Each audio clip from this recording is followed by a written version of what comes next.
দর্শক বন্ধুরা আসসালামু আলাইকুম। আপনারা সকলেই হয়তো জানেন যে রমজান মাসে ইফতার করা মানেই এক অন্যরকম আনন্দ, আর সেই আনন্দকে আরও স্পেশাল করতে আমরা বন্ধুরা মিলে চলে এসেছি যশোরের ক্যান্টনমেন্ট লেকের পাড়ে। দারুণ মনোমুগ্ধকর পরিবেশ, ঠান্ডা আবহাওয়া, গুড়ি গুড়ি বৃষ্টি আর বন্ধু বান্ধবদের আড্ডা সব মিলিয়ে এক দারুণ সন্ধ্যা কিন্তু আজ হতে যাচ্ছে।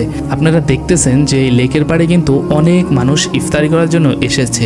মানে বর্তমানে বলা যায় আমাদের যশোরের ছেলেদের জন্য এটা কিন্তু একটা ট্রেন্ডে পরিণত হয়েছে। মানে এইখানে এসে ইফতার না করলে আপনার জীবনটাই বৃথা হয়ে যাবে এমন একটা অবস্থা। প্রকৃতির মাঝে বসে ইফতার এটা কিন্তু একটা আলাদা রকমের অনুভূতি।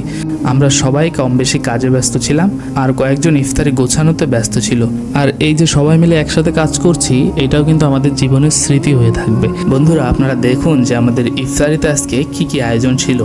আমরা কিন্তু তেমন বেশি আয়োজন করতে পারিনি, সামান্য কিছু আয়োজন করেছি। দেখা যাচ্ছে যে খেজুর, ছোলা, বেগুনি, ফলমূল এই দিয়ে আমরা এই সুন্দর জায়গায় আজ ইফতার করেছি। এমন সুন্দর পরিবেশে বসে সামান্য কিছু ফলমূল দিয়ে ইফতারি করলেই কিন্তু মন ভালো হয়ে যায়। তোমার অনুভূতি বলো। জোস কোড়া, তোমার নাইস, তোমারও বলো, ভালো লাগতেছে। অনুভূতি বলো তোমার।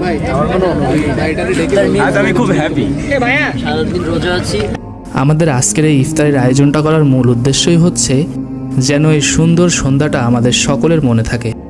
তো বন্ধুরা আপনাদের যদি আমার ভিডিওটি ভালো লেগে থাকে তাহলে লাইক, কমেন্ট এবং শেয়ার করতে ভুলবেন না। আর মেহেরবানি করে আমার চ্যানেলটা সাবস্ক্রাইব করে রাখবেন।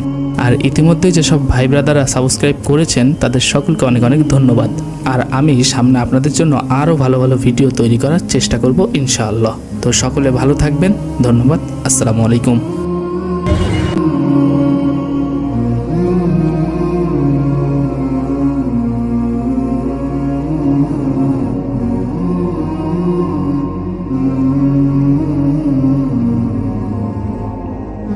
Mm-hmm.